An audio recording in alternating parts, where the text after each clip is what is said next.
우리 말씀을 보겠습니다. 우리 말씀은 에스더서 10장 1절에서 3절의 말씀을 보도록 하겠습니다. 아하수에로 왕이 그의 본토와 바다 섬들로 하여금 조공을 바치게 하였더라. 왕의 능력 있는 모든 행적과 모르드게를 높여 존귀하게 한 사적이 메대와 바사 왕들의 일기에 기록되지 아니하였느냐. 유다인 모르드게가 아하수에로 왕의 다음이 되고 유다인 중에 크게 존경을 받고 그의 허다한 형제에게 사랑을 받고 그의 백성의 이익을 도모하여 그의 모든 종족을 안위하였더라. 아멘. 오늘 말씀을 가지고 거저 아름다운 결말이 주어지는가, 거저 아름다운 결말이 주어지는가 라는 제목으로 같이 은혜를 나누기로 원합니다. 오늘 본문은 일종의 에필로그죠. 모르드게의 명성으로 에스더의 마무리를 하고 있습니다. 모르드게가 어떤 사람이었는가, 어떤 사람인가를 설명하기 위해서 모르드게 시대의 왕 아하수에로 왕이 어떤 왕인가를 먼저 설명을 하고 있습니다. 1절은 이렇게 말하죠. 아하수에로 왕이 그의 본토와 바다 섬들로 하여금 조공을 바치게 하였더라 라고 말하고 있습니다. 주변 민족들을 정복하고 지중해 섬들을 정복하여서 조공을 받을 정도로 강한 제국을 만든 왕이라고 설명을 하고 있죠. 에스더서는 특별히 강조하기를 이 메데와 바사가 페르시아를 말합니다. 페르시아가 인도로부터 이집트까지 애굽까지 넓은 127개의 도를 다스렸다라고 계속해서 강조를 하고 있습니다. 이런 강대한 제국의 왕 다음 가는 사람이 누굽니까? 이 모르드게였다라고 설명을 하고 있습니다. 2절과 3절의 말씀을 보게 되면 왕의 능력 있는 모든 행적과 모르드게를 높여 존귀하게 한 사적이 메대와 바사 왕들의 일기에 기록되지 아니하였느냐. 유대인 모르드게가 아하수에로 왕의 다음이 되고 유다인 중에 크게 존경을 받고 그의 허다한 형제에게 사랑을 받고 그의 백성의 이익을 도모하여 그의 모든 종족을 안위하였더라라고 말하고 있습니다. 모르드게는 첫째 왕에게 존귀한 사람이었습니다. 왕이 모르드게를 높여 존귀하게 만들었습니다. 왕 다음 가는 2인자로 만들었다라고 말합니다. 둘째, 모르드게는 유대인들에게는 어떤 사람이었습니까? 유대인들 중에 크게 존경을 받았고 형제들에게 사랑을 받았고 모든 유다 백성의 이익을 위해서 살았고 유다인들을 지켜 보호하는 일에 힘을 썼다라고 마무리를 하고 있습니다. 모르드게는 왕에게나 유다 민족에게 존경과 사랑을 받는 인물로 정리되고 있습니다. 이것이 모르드게의 결말이요 최종적인 평가입니다. 모르드게는 이런 복을 받을 만한 사람입니까? 누구나 부러워하고 누구나 받고 싶은 존경과 사랑과 형통을 받을 만한 사람입니까? 이런 복을 받을 만한 인물인지요? 이런 복을 받을 만한 만큼 헌신적인 인물인지요? 그렇습니다. 그렇습니다. 받을 만한 인물이죠. 우리 그것을 지금까지 보지 않았습니까? 이런 결말을 얻을 만한 믿음과 헌신이 있었습니다. 아름다운 결말은요, 공짜로 주어지지 않습니다. 그럴 만한 믿음과 헌신이 있기 때문인 것입니다.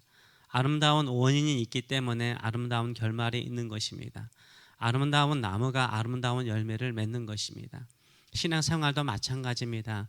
아름다운 헌신과 충성을 통해서 아름다운 인생의 결말을 보게 되는 것입니다. 많은 그리스도인들은 은혜는 좋아합니다. 그러나 인과율, 원인이 있어서 그런 결말이 주어진다라는 인과율을 되게 싫어하는 사람들이 많습니다. 맞습니다. 오직 은혜로 구원을 받습니다. 이것은 성경이 분명하게 말하고 있는 것입니다. 행위 구원에 대해서는 우리가 분명히 조심할 필요가 있습니다. 인과율을 행위 구원을 대표하는 논리로 보기 때문에 우리가 인과율을 싫어할 경향이 많은데요. 구원은 전적인 하나님의 은혜로 행위가 아닌 오직 믿음으로 구원을 받습니다. 그러나 축복이라든지 하나님의 역사하시는 일들은요, 인과율의 지배를 받습니다. 전부 다 그렇다는 것은 아닙니다. 하나님께서 간섭하시는 모든 일에 은혜도 있지만요, 인과율이 일반적으로 적용이 되고 있습니다. 인과율은 지금 세상에 일반적으로 받아들이는 법칙이죠. 거의 모든 사고 방식과 과학과 의학, 이 모든 것에 인과율이 적용됩니다. 질병이라는 결과가 생기면 다 원인이 있다라고 보는 거죠. 우주적인 이런 모든 현상들은 결과가 있다면 거기에는 원인이 있다라고 생각을 합니다. 기후에 이렇게 변화가 일어나는 것은 온난화라는 원인 때문에 이렇게 날씨 변동이 심해졌다라고 보고 있고, 이 온난화를 일으키는 원인이 또 찾아보지 않습니까? 일반적인 사고 방식인 것입니다.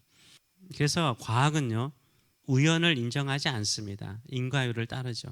신앙도 우연만 있는 것은 아닙니다. 오직 기적만 있는 것은 아닙니다. 인과율에 따르는 은혜가 있어요. 인과율에 따르는 기적이 있는 것입니다. 그런데 인과율을 설명하면 행위 구원으로만 계속해서 오해를 하고 또 알레르기성 반응을 보이는 분들도 계십니다. 질병이나 아픔은 다 우연히 생기는 불행은 아니죠. 물론 하나님의 영광을 나타내기 위해서 질병이라든지 고난이 있을 수 있습니다. 태어날 때부터 보지 못한 소경이 부모의 죄도 아니요 자신의 죄가 아니라라고 예수님께서는 분명하게 말씀하셨습니다. 오히려 하나님의 영광을 드러내기 위해서 있다라고 말씀하셨어요. 물론 하나님의 영광을 위해서 우리를 더욱더 성숙시키기 위한 목적으로 질병이나 고난이 있을 수 있습니다. 그러나 인과율에 의한 고난도 많다는 거예요. 많습니다. 죽음은 죄라는 원인에 의해서 생긴 결과이죠. 다윗이 아들 압살롬에게 쫓겨다닌 것도 다윗의 범죄라는 원인 때문이었습니다. 다윗 시대의 3일 동안 전염병도 다윗의 교만한 죄 때문이었다라고 성경은 분명하게 말하고 있습니다. 원인이 있기 때문에 그 결과가 있었던 것입니다. 인과율을 잘 설명하는 것은 무엇입니까? 하나님의 심판입니다. 죄라는 원인이 있기 때문에 심판이 존재하는 것입니다. 인과율을 거부하는 사람은 하나님의 심판조차도 거부를 하죠. 그러다 보니까 복음이 값싼 복음이 되어버렸어요. 값싼 복음이 되었어요. 하나님의 심판을 두려워하지 않으니까 자기 삶에, 내가 이 땅에 살아가는 삶의 책임감이, 의무감이 사라져가고 있습니다. 이 거룩과 경건함에 힘쓰는 일들을 우리가 주저하게 됩니다. 축복도 그렇습니다. 축복도 은혜로 주시기도 하지만 어느 때는 인과율의 영향을 받습니다. 신실하게 믿는 성도, 믿음으로 사는 사람에게 축복이라는 결과를 주십니다. 믿음, 신실함이라는 원인이 있기 때문인 거예요. 맛있는 음식도요, 아무런 재료 없이 만들어질 수는 없습니다. 재료가 있기 때문에 아름다운 맛있는 음식이 생기는 거예요. 성도의 믿음과 헌신이라는 재료가 없이 어떻게 하나님께서 아름다운, 받으실 만한, 흠양할 만한 음식이 나올 수 있겠습니까? 과정이 항상 형통한다는 말이 아닙니다. 축복받는 과정은 바다의 파도와 같습니다. 올라갔다 내려갔다 요동을 치는 거예요. 이것이 축복인지 저주인지 분간이 되지 않을 정도로 헷갈려요.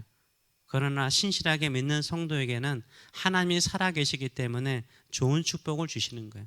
아름다운 결말, 합력하여 선을 이루는 결과가 있는 줄 믿습니다. 그때까지 우리 믿음으로 살아야 되는 거예요. 그래서 지금 과정인데 과정에서 그 결과를 보시면 안 되는 거예요. 과정이에요. 끝까지 가봐야 되는 거예요. 죽을 때까지 가봐야 되는 거예요. 더 가봐야 한다면 예수님께서 다시 오실 때까지 가봐야 우리가 믿음으로 헌신하고 충성한 그 결과를 보게 되는 것입니다.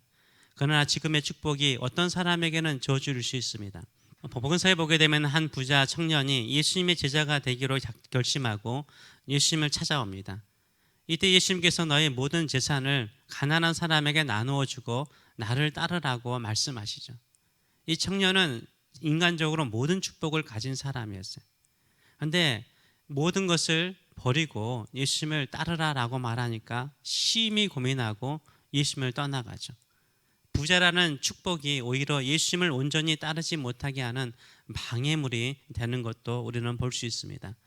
구약 성경에는 하나님을 신실하게 믿는 자들에게 물질적인 축복과 지키고 보호하시는 축복이 많았음을 계속해서 설명하고 있습니다. 아브라함이나 이삭이나 야곱이나 요셉이나 세상적으로 복을 받은 사람이에요. 물질적으로 복을 받은 사람들이었어요. 풍성하게 복을 받은 사람이었어요.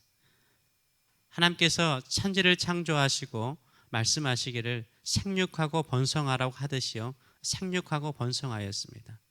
창세기는 어떻게 끝납니까? 아브라함으로 시작해서 70여 명이 애굽으로 내려가는 것으로 정리가 되고 있습니다. 출애굽기는 어떻게 시작합니까? 허다한 수가 되어서 출애굽하는 역사로 시작하고 있습니다. 요한계시록은 어떻게 끝납니까? 허다한 수가, 수많은 믿음의 성도들이 모여서 하나님의 보좌 주변을 둘러싸고 찬양과 경배하는 것으로 마무리되고 있습니다. 하나님께서 신실한 자들을 이런 아름다운 결말로 만들어주는 줄 믿습니다.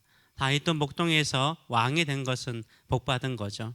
한나도 아들 사무엘이 이스라엘의 사사와 선지자가 되는 축복을, 그의 눈물 어린 기도를, 원인을 통해서 아름다운 결말을 가지게 되는 것입니다.